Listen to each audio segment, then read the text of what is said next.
A mandatory evacuation order is now in place for parts of Polk County. This is for people in the low-lying unincorporated areas along the Trinity River and below the Lake Livingston Dam. Crews there have been busy with high water rescues since yesterday. KLTV7's Mariela Gonzalez has more tonight on those rescues, along with the areas officials are currently monitoring for even more flooding.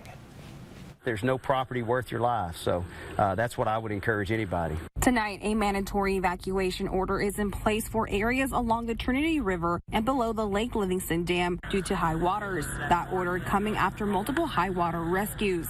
They responded as quick as they could. Brandon Mosley is a game warden captain for Texas Parks and Wildlife Department. He says game wardens responded to rescue calls at 3:30 this morning in Onalaska. This isn't a lot of standing water. This was a lot of water that had a lot of current.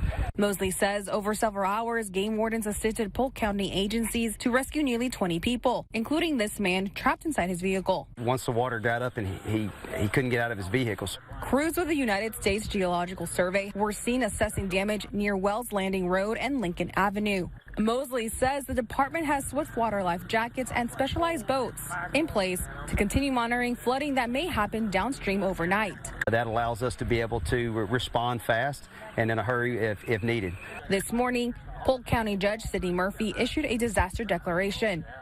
Mariela Gonzalez, KLTV 7 News.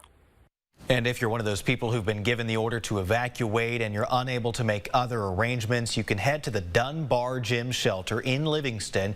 You'll find it there at the corner of Dunbar Avenue and Clark Street.